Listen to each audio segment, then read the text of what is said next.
आज पूरे 5 साल बाद मैं अब्बा के घर दाखिल हुई थी। अब्बा की शक्ल भी पहली बार ही देखी थी कि जब अम्मा और अब्बा अलग हुए थे उस वक्त मेरी उम्र बहुत कम थी। मैं बीमार भी अक्सर रहती थी और फिर अब्बा शाजिर और नाजिर ही घर आते थे। मुझे अम्मा की सूरत भी धुंधली सी याद थी। अब तो हम लोग नानी के घर में बोझ से लगने लगे थे, इसीलिए नानी ने हमें हालात से मजबूर होकर अपने अब्बा के हवाले कर दिया।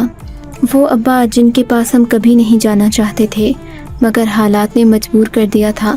अब इसके सिवा कोई चारा न था कि अपने सगे बाप के घर पनाह ले ली जाए। अब्बा ने भी मेरा और अबीहा का खुशदिली से इस्तकबाल किया। जबकि हमारा भाई असगर हॉस्टल चला गया, उसने गवारा नहीं किया कि वो इतने सालों बाद अब्बा के घर जाए। तभी वो हमारे साथ रहने की बजाय हॉस्टल रहने के लिए चला गया। शायद उसका कोई दोस्त वगैरह था जिसने उससे वादा किया था कि वो उसे अपने साथ रखेगा। मैं और अबीहा अकेले अब्बा के घर आ गए। हमारी दादी भी कभी कभार इस घर में आ जाती थी।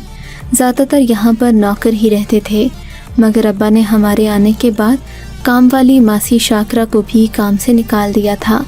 अलबत्ता वो सुबह शाम चक्कर ज़रूर लगा लिया करती थी। मैं और अबीहा 2-3 दिन में ही इस घर से मानूस हो गए। घर को साफ़ सुथरा करके पहले की तरह चमका दिया। हम लोगों को सफाई की आदत नानी से पड़ी थी। इस घर का एक एक कोना हमारे सलीके की अक्कासी कर रहा था। कमरों की सफाई मुकम्मल हुई तो मैंने सहन और छत का सोचा, मगर सहन में मौजूद छत की तरफ जाने वाले दरवाजे पर अक्सर ताला ही लगा रहता। मैं छत पर भी जाकर देखना चाहती थी कि क्या हालात हैं, मगर मेरे पास चाबी न थी। मैंने मासी से पूछा तो बोली, तुम्हारे अब्बा के पास छत की चाबी है, वो किसी को नहीं देते। खैर 2-3 दिन के बाद मुझे याद आया तो फिर अब्बा से कहा कि अब्बा मुझे छत वाली चाबी भी दे दीजिए ताकि मैं जाकर एक बार छत की सफाई भी कर लूँ। अब्बा बोले, बेटी छत की सफाई करने की ज़रूरत नहीं है, जब हमने वहाँ जाना नहीं तो सफाई करके क्या करोगी। वैसे भी मासी से कह दो, वो ये सारे काम खुद ही संभालती है, तुम लोगों को परेशान होने की ज़रूरत नहीं। अब्बा की वजाहत पर मैं मुतमईन हो गई। हफ्ते 2 हफ्ते के बाद गर्मियाँ ख़त्म हुई, सर्दियों का मौसम शुरू हो गया। अचानक सर्दी इतनी शदीद हो गई कि हमें एहसास ही ना हुआ। सर्दियों के मौसम ने हमें दोबारा छत की राह दिखाई। अब मेरा दिल चाहता कि दोपहर के वक्त हम छत पर जाकर धूप सेंकें और कुछ देर अपने कमरों से बाहर बिताएं, क्योंकि हमारे कमरों में सूरज की रोशनी बिल्कुल ना आती थी। मैंने अब्बा से एक बार फिर कहा कि अब्बा मुझे छत की चाबी दे दें, हमें छत पर बैठना है। छत के ऊपर धूप आती है, कमरों में हमें छत पर बैठना है। छत के ऊपर धूप आती है, कमरों में तो इतनी सख्त सर्दी होती है कि दिन को भी लिहाफ ओढ़ना पड़ता है। अब्बा हंसकर बोले, बेटी तुम सहन में बैठ जाया करो, छत पर जाना ज़रूरी तो नहीं। फिर मैंने आप लोगों को मना भी तो किया है कि छत पर नहीं जाना, अपने बाबा की बात मान लिया करो। बाबा ने इतने मान से कहा कि हम लोग फिर चुप होकर बैठ गए, मगर सहन में धूप सेंकना अजीब सा लगता था। सामने से रोड गुजरता था, हर आने जाने वाले की नज़र हम पर पड़ती थी, जबकि हमारे घर की छत पर 4 दीवारी थी जो दूर दूर से भी नज़र आती थी। इसीलिए हम छत पर जाना चाहते थे। खैर अब्बा के कहने पर हम लोग मना हो गए। एक दिन की बात है, परवीन ने कुछ कपड़े सुखाने के बहाने छत का दरवाज़ा खोला। मैंने अपने घर का छत कभी नहीं देखा था। मैं और अबीहा मासी के पीछे पीछे छत पर चले गए, मगर बड़ी हैरत हुई कि मासी छत पर कहीं मौजूद न थी। तब हम लोग उसे ढूंढते ढूंढते नीचे आ गए। हमें नीचे आए हुए 1 मिनट भी ना हुआ था कि मासी परवीन ऊपर से नाजिल हो गई। तुम लोगों को मना किया था ना कि इस तरफ नहीं आना, तुम लोग बाज नहीं आते हो, मैं तुम्हारे बाप से तुम लोगों की शिकायत कर दूंगी। परवीन की बातें सुनकर हम दोनों सहम गए। खैर हम लोगों ने चुप रहने में ही आफियत जानी। इस तरह बात एक बार फिर आई गई हो गई। एक रात की बात है, मैं और अबीहा अपने कमरे में सो रहे थे कि अबीहा को खांसी का शदीद दौरा पड़ा। उसकी तबीयत इस कदर ख़राब थी कि मुझे उठना ही पड़ा। मैं बाहर गई तो सोचा कि अबीहा के लिए कहवा बना कर लाती हूँ, उसकी तबीयत संभल जाएगी। मगर मैं एहतियात से कदम धर रही थी कि कहीं अब्बा तक आवाज़ न पहुँच जाए और वो मेरी इस हरकत की वजह से जाग न जाएं। मगर ये जानकर बड़ी हैरत हुई कि अब्बा के कमरे की रोशनी जल रही थी। میں نے جا کر کھڑکی سے دیکھا تو ابا کمرے میں موجود نہیں تھے۔ میں واپس کچن میں آ گئی۔ کچن میں قہوہ بناتے بناتے میری نظر صحن پر پڑی جہاں موجود چھت کا دروازہ کھلا ہوا تھا۔ یہ بڑی حیرت کی بات تھی کیونکہ رات کے اس پہر چھت کا دروازہ کھلا ہونا یقیناً ہمارے لیے خطرناک ہو سکتا تھا۔ میں نے جلدی سے جا کر چھت والا دروازہ بند کر دیا، مگر حیرت اس وقت ہوئی جب چھت کے دروازے کا تالا کھلا پایا۔ تب میں نے دروازہ آہستگی سے دوبارہ کھولا اور دبے قدموں سیڑھیاں چڑھتی اوپر کی طرف چلی گئی۔ وہاں سے ہلکی ہلکی روشنی آ رہی تھی، مگر پھر ایک انجانے سے خوف کا احساس ہوا اور میں بنا کچھ کھوجے ہی واپس آ گئی۔ اس رات میں نے سوچ لیا کہ میں چھت پر جانے کا کچھ اور راستہ نکال ہی لوں گی۔ اگلے دن پروین آئی۔ میں نے بہانے اس سے چابیاں لے لیں۔ بظاہر تو اس نے کہا تھا کہ اس میں کوئی بھی چابی چھت والے دروازے کی نہیں ہے، مگر میں نے ان سب کا نقش محفوظ کر لیا۔ کہ جانے کے بعد میں نے محلے کے لڑکے ایفی کو بلایا اور اس سے کہا کہ وہ اس نقش کی چابیاں بنوا لائے۔ ایفی بڑا چالو لڑکا تھا، ایسے کام منٹوں میں کر دیا کرتا۔ میں نے اسے 300 روپے تھمائے تو خوش ہو گیا، کہنے لگا کل ہی چابیاں مل جائیں گی۔ میں نے ابیحہ کو بھی اس بات سے آگاہ کر دیا۔ وہ کہنے لگی ضرور اس میں سے کوئی نہ کوئی چابی چھت کے دروازے سے لگ جائے گی۔ ایفی چابیاں لایا تو وہ کافی ساری تھیں۔ خیر ان کو ایک ایک کر کے ہم نے چھت والے دروازے کے تالے میں لگانا شروع کیا۔ آخر کار ایک چابی پر دروازہ کھل گیا۔ میری اور ابیحہ کی تو خوشی کی انتہا نہ رہی۔ ابیحہ کہنے لگی تم یہیں رکو، پہرا دینا کہ کوئی نیچے سے آ نہ جائے۔ میں اوپر جا کر ساری چھت گھوماتی ہوں، دیکھتی ہوں کہ آخر ہم سے کیا چھپایا جا رہا ہے جو یہ لوگ ہمیں چھت پر نہیں جانے دیتے۔ ابیحہ چھت پر چلی گئی اور میں اس کا انتظار کرنے لگی۔ ہمیں تھوڑی دیر ہی گزری تھی کہ ابا اچانک گھر میں داخل ہو گئے۔ ابا کو دیکھ کر میرا تو خون سوکھ گیا۔ میں ابیحہ کو آواز دینے کے قابل بھی نہ رہی۔ آہستگی سے دروازے کے سامنے سے ہٹ گئی، دل ہی دل میں دعا کر رہی تھی کہ ابیحہ اچانک نیچے نہ آ جائے، ورنہ تو ابا کو خبر ہو جائے گی۔ فی الحال ابا کا دھیان اس طرف نہیں تھا، وہ کوئی اپنی فائل لینے گھر آئے تھے۔ انہوں نے تو مجھ سے کوئی بات بھی نہ کی۔ میں سرسری انداز میں کچن میں چلی گئی۔ دل دھڑک رہا تھا کہ ابا کا دھیان چابیوں پر نہ چلا جائے۔ ابا فائل لے کر ابھی دروازے میں ہی کھڑے تھے کہ چھت والے دروازے سے ابیحہ بیگم بھاگتی ہوئی اندر آ گئیں۔ وہ اونچی آواز میں میرا نام لے کر کہہ رہی تھی کہ تم کو ایک بات بتانی ہے، چھت پر ابا نے ہم سے بہت کچھ چھپا رکھا ہے۔ ابیحہ کی آواز سن کر میری تو جان نکل گئی اور اگلے ہی لمحے ابا دروازے سے پیچھے پلٹے۔ میرا اور ابیحہ کا تو مانو خون سوکھ گیا۔ میں نے تم لوگوں کو منع کیا تھا نا کہ چھت پر نہیں جانا، پھر تم لوگوں نے وہی حرکت کی جس سے میں نے تم لوگوں کو 1000 بار منع کیا تھا۔ ابا کا غصہ دیکھ کر ہم دونوں سہم گئیں۔ ابا نے خونخوار نظروں سے چھت والے دروازے کی طرف دیکھا جس کا تالا کھلا ہوا تھا اور ساتھ چابیوں کا گچھا لٹک رہا تھا۔ ابا نے جھٹ سے چابیاں لے لی اور دروازے سے باہر چلے گئے۔ میں اور ابیحہ ایک دوسرے کا منہ دیکھتے رہ گئے۔ خدا جانے اب ابا شام کو ہمارے ساتھ کیا سلوک کریں گے۔ ابیحہ رو رہی تھی جبکہ میں بھی فکر مند تھی کہ ہم نے نقلی چابیاں بنوا کر اچھا نہیں کیا۔ اب تو یقیناً بات پروین پر بھی نہیں آئے گی بلکہ سیدھا ابا ہمیں ہی ڈانٹیں گے۔ تھوڑی دیر کے بعد ابا کی پریشانی ختم ہوئی تو میں نے ابیحہ سے پوچھا کہ اس نے چھت پر کیا دیکھا۔ کہنے لگی آپی میں جھوٹ نہیں بول رہی، لیکن وہاں پر کچھ ہے جو ہم سے چھپایا جا رہا ہے۔ جب میں چھت پر گئی تو مجھے عجیب سی آوازیں آ رہی تھیں جیسے چھت والے کمرے میں کوئی موجود ہو اور کچھ کر رہا ہو، مگر ابا ہمیں بتانا نہیں چاہتے کہ وہ کون ہے اور کیسے آیا ہے۔ ابیحہ کی بات سن کر میرے اندر بھی تجسس پیدا ہو گیا۔ یہ کیسے ہو سکتا ہے؟ ابا نے وہاں پر کسی کو کیا قید کر رکھا ہے؟ میں نے حیرانگی سے کہا یہ تو میں نہیں جانتی آپی، اس کے لیے ہمیں دوبارہ چھت پر جانا پڑے گا، لیکن یہ کیسے ہوگا یہ نہیں معلوم۔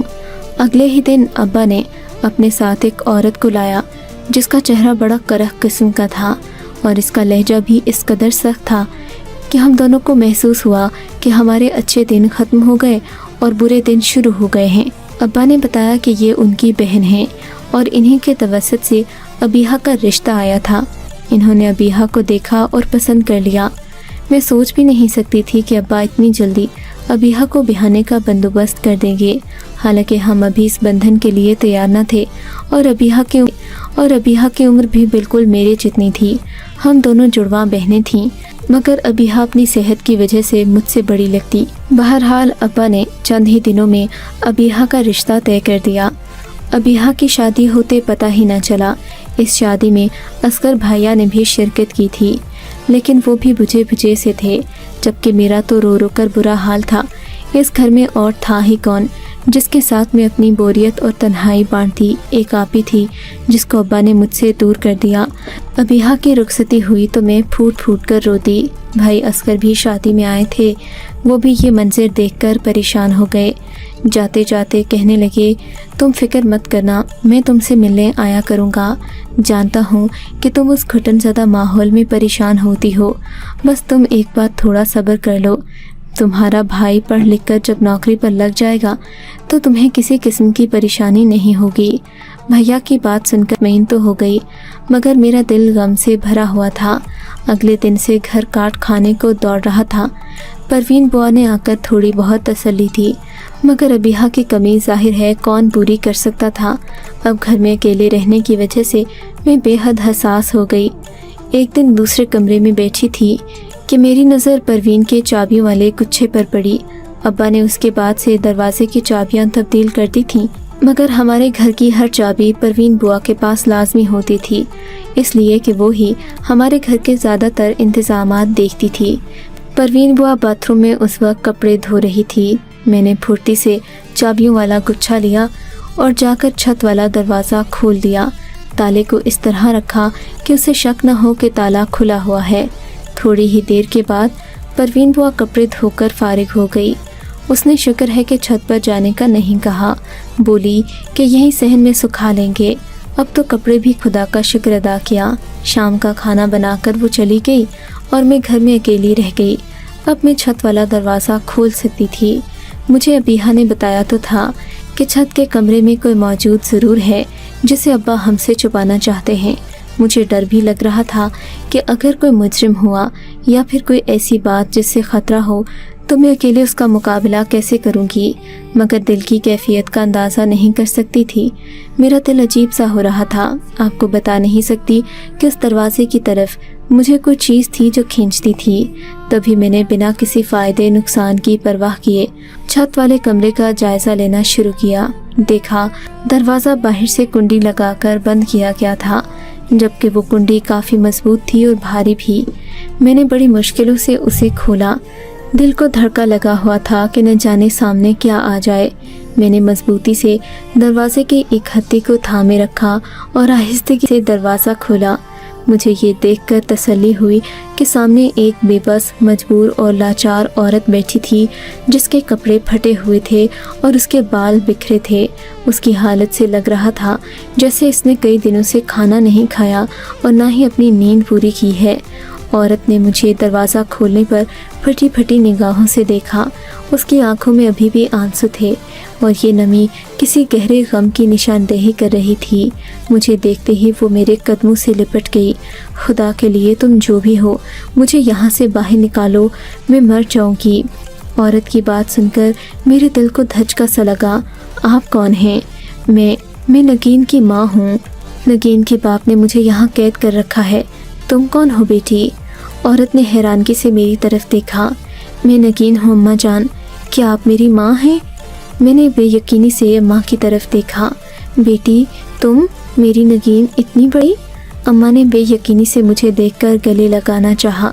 उनके जिस्म से बदबू उठ रही थी, जिससे साफ अंदाज़ा हो रहा था कि वो कितनी मजबूर और लाचार हैं। मैंने किसी बात की, किसी नतीजे की परवाह नहीं की और अम्मा को हाथ से पकड़कर नीचे लाने में मदद की। तवील अरसे तक बैठे रहने की वजह से उनसे चला भी न जा रहा था। मैंने बड़ी मुश्किल से उन्हें नीचे तक लाया। अम्मा के हाथ थर थर काँप रहे थे। कमज़ोरी की वजह से वो चल भी ना सकती थीं। वो बहुत डरी हुई थीं। कहने लगी, तुम्हारा बाप आकर मुझे ज़िंदा दफना देगा और तुम्हें भी। बेहतर है कि तुम मुझे यहाँ से कहीं और ले जाओ। मगर मैं उन्हें कहाँ ले जाती? मुझे तो किसी चीज़ का ना पता था, ना ही मैं कभी बाहर गई थी। میں نے اماں سے کہا کہ آپ یہیں پر رکیں، میں پڑوس سے جا کر اپنے بھائی کو فون کرتی ہوں، وہ اس بارے میں ضرور کچھ کرے گا، آپ کا نام سنتے ہی دوڑا چلا آئے گا۔ اماں اگرچہ گھبرا رہی تھی مگر انہیں گھر میں چھوڑ کر میں پڑوس میں چلی گئی۔ وہاں سے جا کر عسکر بھیا کو فون کیا، انہیں مختصراً ساری حقیقت بتائی تو انہوں نے جلد آنے کا وعدہ کیا، بولے میں آدھے گھنٹے میں پہنچ رہا ہوں۔ میں واپس گھر آئی تو میرے قدموں تلے سے زمین نکل گئی کہ اماں وہاں موجود نہ تھیں، جبکہ میں نے دیکھا کمرے کا دروازہ بھی کھلا ہوا تھا۔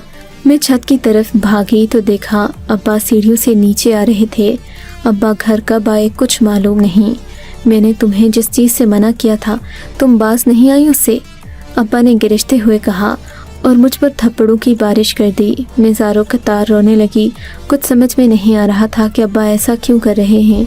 اس سے پہلے کہ ابا مجھے جان سے مار دیتے، پروین بوا آ گئی اور اس نے مجھے ابا کے ہاتھوں چھڑا لیا۔ اس دن بھائی مجھ سے ملنے آیا تو میں نے اسے ساری صورتحال سے آگاہ کیا۔ بھائی نے کسی پر ظاہر نہ کیا کہ بیچ کیا چل رہا ہے، وہ خاموشی سے چلا گیا۔ اگلے دن 10 بجے کے قریب وہ 2 پولیس آفیسرز کے ساتھ ہمارے گھر کے باہر موجود تھا۔ ابا اس وقت گھر میں نہ تھے۔ پولیس نے پروین بوا سے چابیاں لے کر چھت والے کمرے کو کھولا اور وہاں سے اماں کو بازیاب کروایا۔ بھائی اماں کو لے کر اپنے فلیٹ چلا گیا، جبکہ مجھے کہا کہ تمہیں بھی 2-3 دن میں لینے آ جاؤں گا، لیکن مجھے ابا سے ڈر لگ رہا تھا، سو میں بھی اسی وقت بھائی کے ساتھ گھر سے چلی آئی۔ اس کے بعد خدا جانے ابا کا کیا رد عمل ہوا ہوگا، مگر ہم نے دوبارہ اس گھر میں جانا گوارا نہیں کیا۔ اماں تو ہوش و حواس میں نہ تھیں۔ 6 مہینے کے مسلسل علاج کے بعد اماں کو کچھ ہوش آیا، وہ چلنے پھرنے کے قابل ہوئیں اور پھر انہوں نے ہمیں ابا کے مظالم کے بارے میں بتایا۔ ابا جو انتہائی شریف اور معقول شخص بنے پھرتے تھے، اپنی بیوی کو معمولی سی غلطی کی بنا پر انہوں نے حبس بیجا میں رکھا۔ یہی نہیں، ان کو اغوا بھی کیا، حالانکہ اماں خلا لینا چاہتی تھیں اور نانی کے گھر آ کر اپنی زندگی گزار رہی تھیں۔ وہ ابا کی شک والی عادت سے تنگ تھیں، نہیں چاہتی تھیں کہ ان کی زندگی عذاب ہو جائے۔ ابا کے برے رویے کی وجہ سے ہماری تربیت پر بھی برا اثر پڑ رہا تھا۔ بہرحال اماں نے ابا کو چھوڑنے کا فیصلہ کیا۔